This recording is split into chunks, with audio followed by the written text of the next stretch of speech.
በከተማችን አዲስ አበባ በርካታ ወንጀል ፈጻሚዎችን ከጊዜ ወደ ጊዜ እየተበራከቱ የተለያዩ የወንጀል አፈጻጸም ዘዴ እየተጠቀሙ አፈጻጸማቸውንም እየቀያየሩ በየወቅቱ ህብረተሰቡ ባላወቀበትና በማይጠራጠርባቸው መልኩ ፍጹም አመኔታ በሰዎች ላይ እንዲያገኙ በማድረግ ከቦታ ወደ ቦታ እየተዘዋወሩ በርካታ ወንጀሎችን ይፈጽማሉ። ህብረተሰቡም በየጊዜው የነዚህ ወንጀል ፈጻሚዎችን ሰለባ እየሆነ ይገኛል።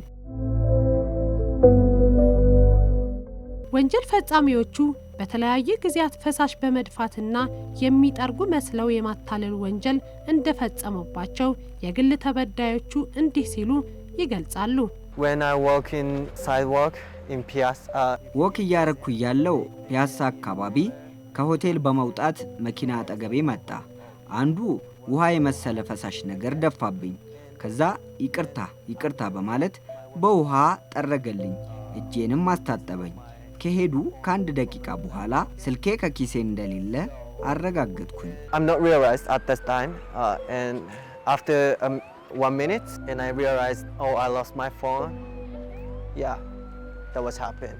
ከወንድሜ ጋር 200 ብር የሆነ ቃል ልገዛበት ነበር ብዬ 200 ብር ተቀብዬው አስፋልቱን ተሻግሬ ዞር ብዬ እያለ ማኪና በቪትስ ማኪና መጥቶ አክቶን እርጎ ጠቅሶ አክቶን ተፋብኝ። ይቅርታ በጣም ይቅርታ ምናምን እያለ እየጠራረገ በጣም ይቅርታ እያለ ጠረገና ወሰደብኝ። ልክ ከወሰደብኝ በኋላ ትንሽ ትዝ ሲለኝ ስልኬን ሳየው ስልኬ አልነበረም። ልክ ስልኬን ካዩት በኋላ ዞር ብዬ ሳይ 2 ፖሊሶች ነበሩ። ተከተሉልኝ፣ ስልኬን ወስዶብኛል፣ ተከተሉልኝ ያልኩ ያለ ተሯርጠን አመለጠ። ቅያስ ላይ ገብቶ ወዴት እንደሆነ ከሆቴል ትወጣለህ። ከዛ ደግሞ ባንክ ነው የሚፈልገው የሚሄደው። ከዛ ደግሞ የስፓልት ላይ ትገባ። ከዛ መኪና እዛ አቁሙ። ከዛ ደግሞ እኔ ያ ስፓልት ላይ ነው የሚሄደው። ከዛ ደግሞ አንድ ሰው ከፊት አለ፣ 2 ሰው ሾፌር እና አንድ ሰው ግን 3 ሰው ነው መጀመሪያ።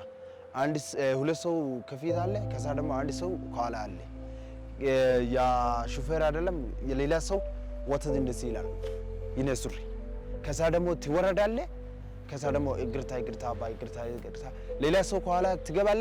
እንካ አባ ውሃ እንካ። ከዛ ደግሞ እኔ ይሄ ነው ማየው፣ ይሄ አላዩ፣ ይሄ እንደዚህ ይላል። ከዛ ደግሞ ስልክ ወሰድኩ፣ ገባ ሄደ። ከዛ ደግሞ እኔ እንደዚህ ይላል፣ ስልክ የለም። በቃ እዚህ ጋር ነው ቁጭ ብለው ተጠርጣሪዎቹ በኮድ 3C06552 አዲስ አበባ ሱዙኪ ዲዛይር ተሽከርካሪ በመያዝ የግል ተበዳይ ጃፓናዊ ዜግነት ያለው ሲሆን ልብሱ ላይ ፈሳሽ በመድፋትና የሚጠርጉ መስለው አይፎን 17 ፕሮ ማክስ የዋጋ ግምቱ 206,000 የሚያወጣ ሞባይል ስልክ ከኪሱ ከሰረቁ በኋላ ጂፒኤስ የተባለውን ቴክኖሎጂ በመጠቀም ተጠርጣሪዎቹ በቁጥጥር ስር በማዋል በአራዳ ክፍለ ከተማ ፖሊስ ዋና መምሪያ የፒያሳ ፖሊስ መምሪያ ኃላፊ ኢንስፔክተር ፈይሳ ዘውዴ ገልጿል። የውጭ ዜጋ በሚንቀሳቀስበት መልካ ሆቴል ተብሎ ከሚጠራ አካባቢ ወጥቶ ከኪሱ ስልክ ይወስድበታል። ስልክ እንደወሰደበት ወዲያው ከ2 ደቂቃ ከ3 ደቂቃ በኋላ ኬሱን ሲፈትሽ ስልኩ አላገኘሁም። እሱም መነሻ አድርጎ ወደ ሆቴሉ ይመለሳል። ወደ መልካ ሆቴል ለመልካ ሆቴል ሪፖርት ሲያደርግ ወዲያው እነሱም በ2 ደቂቃ በ5 ደቂቃ ባልበለጠ ሰዓት ውስጥ ወዲያው ሲያሳውቁን ከግል ተበዳይ ጋር ሆነን የወንጀል መከላከል ቡድን መሪዎች የነበሩ በቦታ ላይ ስለነበሩ ተከታትሎ በጂፒኤስ እስከ ይርጋ ኃይሌ ድረስ አብሮት ተከታትሎ ይሄዳሉ። ልክ ይርጋ ኃይሌ አካባቢ ደርሶ መኪና አቆሙ ስለነበሩ መኪናው ታርጋ ይዞ ስለነበረ የግል ተበዳዩ ወዲያው መኪና ይያዛል። መኪና ከተያዘ በኋላ ቀጥታ ወደ ፒያሳ ፖሊስ ጣቢያ ይመጣሉ ማለት ነው። ወደ ፒያሳ ፖሊስ ጣቢያ ከመጡ በኋላ ተጠርጣሪዎቹን በህግ አግባብ መጠየቅ አለባቸው። ቃል መጠየቅ ተደረገላቸው። ያለ ሁኔታ እነሱን ካስነው በኋላ መኪናውን መፈተሽ ነው። መኪናውን ስንፈትሽ መኪናው ከተፈተሸ በኋላ ከመኪና ውስጥ ተጨማሪ ከተሰረቀ ውጪ 5 ስልክ ይገኛል ማለት ነው። 5 ስልክ ሲገኝ 5ቱ ባለቤቶቹ መምጣት ስላለባቸው ወይም ደግሞ መታወቅ ስላለባቸው ከፍተን ቻርጅ አድርገ ነው ባለቤቶቹ መጥቶ የራሳቸው እንዲመርጡ ያደረግንበት ሁኔታዎች አሉ። በዚህ ልክ ስልኩ ክፍት ማድረግ ብቻ ሳይሆን ያልተደወሉ ስልኮች ላይም በአዲስ አበባ ፖሊስ ኮሚሽን የጋዜጠኛ ባለሙያዎች በሚዲያ ላይ እንዲያስተላልፉ ካደረግን በኋላ የተወሰኑ ግለሰቦች አሁን መጥቶ እየመረጡ ያለበት ሁኔታዎች አሉ። ከዚህ ጋርም ተይዞ ከአድዋ ድልድይ ፖሊስ ጣቢያ ምስራቅ አጠቃላይ ትምህርት ቤት አካባቢ እንደዚሁ በተመሳሳይ ቻይናዊ ዜጋ ላይ ተፈጽሞብናል በሚል እዛ ቤቱታ አቅርበው ነበሩ። የአድዋ ድልድይ ፖሊስ ጣቢያም በደብዳቤ ጠይቆን አንድ መዝገብ እነሱ እንዲወስዱ ያደረግንበት ሁኔታዎች አሉ። አሁንም እንደዛው በተመሳሳይ ሁለተኛ መዝገብ በቦሌ ክፍለ ከተማ ሀርቡ ፖሊስ ጣቢያ እንደዛው በተመሳሳይ ተፈጽሞ መዝገብ ያላቸው ስለሆነ እነሱም መጥቶ መዝገባችሁ በደብዳቤ ጠይቆን ወደ መዝገብ እንዲቀይሩ የማድረግ ስራዎቹ እየሰራን ያለንበት ሁኔታዎች አሉ። በአጠቃላይ ከ5 ስልኮች እየተመረጡ ያሉ ሁሉም ስልኮች ማለት ይቻላል ባለቤቶች አግኝተዋል። ስለዚህ ባለቤት ያገኙ ቢሆንም እኛ በራሳችን በፒያሳ ላይ የተፈጸመብንን መዝገቦች አርቲዲ እንዲቀርቡ አድርገናል። ቀጣይ ያለው ሂደቱን ደግሞ ከኛም ከጨረስነ የጠየቁን አካላቶች አሉ ለነሱ የምናስተላልፍበትና ወንጀለኛ በህግ አግባብ የሚቀጣበት ሌሎቹ ደግሞ ከዚህ የሚማሩበት ሁኔታ ለመፍጠር ቅድመ ዝግጅት እያደረግን ያለንበት ሁኔታዎች ናቸው ማለት ነው። በከተማችን አዲስ አበባ በርካታ የማታለል ወንጀሎችን የሚፈጽሙ ግለሰቦች መልካምና ስርዓት ያላቸውን በመምሰል የማታለል ወንጀል እንደሚፈጽሙ ያነጋገርናቸው አካላት ተናግረዋል። በአካባቢያችንም ሆነ በስፍራችን እንዲሁም በተለያዩ ቦታዎች ስንሄድ የሚያጋጥመን ብዙ አይነት ነገሮች አሉ። ያ ነገር የሚያጋጥመን ምንድነው? መኪና ላይ ብዙ የሆኑና ተሳፋሪ ሆኖ ምናምን ነገር ተደራጅተው ይመጡና ከዛ አንድ ሰው ሆነ ሁለት ሰው የቀረው ምናምን ይሉና ያንን ሰው ያስገቡና ከዛ እነዛ ሰዎች ያንን ሰው አልሆነ ቦታ ላይ ጥለው ዘራርፈው ጥለው ይሄዳሉ ማለት ነው። ስለዚህ ሲሳፈሩ ሰዎችም ጠዋት ላይ ታክሲም ሲሄዱ እያዩ እያስተዋሉ መሳፈር ነው። እንደገና ሁለተኛ ደግሞ ጓደኛን ነገር ሲሄዱ የተለያየ ጓደኛሞች አሳልፈው እየሰጡ ጓደኛሞች እያሉ ከዛኛው ሰው ጋራ ይገናኙና ለዛኛው ሰው አሳልፈው እየሰጡ ብዙ አይነት ገጠሞች እናያለን። መልካም ሰውና ስነ ምግባር ያላቸው ሰዎች ምናምን ይመስሉና ሊጠርጉ ምናምን ይሉና አደንዘው ሰዎች ምናምን የመዝረፍ ባህሪ ያለ ማለት ነው። ስለዚህ ተለያዩ ቦታዎች እንደዛ ያደረጉ የተዘረፉ አልሆነ ቦታም ሰዎች እየወደቁ እያገኘን ስለሆነ ሰዎች ጠዋት ላይ ሲወጡ ሰው ቢተባብኝ ምን ማድረግ አለብኝ? ሁለተኛ ድጋሜ እንዴት ሁኜ ነው ሰው እንዴት ሁኜ ነው መጠጋት ያለብኝ? እንዴት ሁኜ ነው መሳፈር ያለብኝ የሚለውን ሰው ከጠዋት ጀምሮ ይሄን ነገር ሴቭ አድርጎ ሊወጣ ይገባል ማለት ነው። የተለያየ አይነት ወንጀለኞቹ ይመጣሉ። ይገርምሻል፣ በግራም በቀኝ ነው የምንሰራው እና አክቲቭ ነፍ ነገሮቹን በደንብ እንገነዘባለን። እና ብዙውን ጊዜ ምን አይነት ነገር ያጋጥመናል መሰለሽ? ለውዝ ይበላል፣ ለውዝ ያኝካሉ። እነዚህ ሰዎች ለውዝ ያኝኩና በቪስ ነው የሚመጡት። ሁለቱ እዛ ጋር ሬዲዮ ነው ይቀመጣል። አንደኛውን በር ከፍቶ ማለት ነው ስልክ የሚያናገር መስለው፣ ከዛ አንደኛው አበጥ ያለ ኪስ ላይ መራቅ ይተፋብሻል። ወይኔ አባባ ሶሪ ምናምን ይልና ሶፍቱ የሚጠርገ የጨማለቀ ማለት ወይ ስልኩም ካለ ከፍት እያደረገ ነው የሚሄደው። አንቺ ደንበርበር ትያለሽ። ከዛ ይወስና ይቅርታይና ከኋላ ያለውን ያቀብለዋል። ከዛ ይሄዳል። በጣም ይቅርታ ጋሽ ይልና ገባ። ልክ ከሁለት ደቂቃ በኋላ ወይኔ ስልኬ ስትይ ሰውየው የለም ማለት ነው። ስንት ሰው ሲያለቅስ ነው የምታየው። ያሳዝኑ፣ አንጀታቸውን ነው የሚበሉች። በቃ እመቤቴን ፓስፖርት አወጣሉ እያሉ ደግሞ ሌላ ምን ያደርጋሉ? ታክሲ ላይ ሸዋቿ የሚባል ነገር ደግሞ አለልሽ። ልክ 11 ሰዓት አካባቢና 8 ሰዓት 9 ሰዓት አካባቢ ነው የሚወጡት። አንቺ ድክም ብሎ ስትሄጂ ግቢ ነው የሚሉሽ። የት ነሽ ነው በቃ የት ነሽ ይላል። አንቺ ደግሞ የምትፈልጊ ቦታ የምትነግሪያቸው። ከዛ ልክ ሲገቡ ነጠላ ስለሴ ለብጠው ከሰው አለ ነው የምትይው። ከዛ ሲል ዞር እንዳልሽ እዛው ትታነቂያለሽ።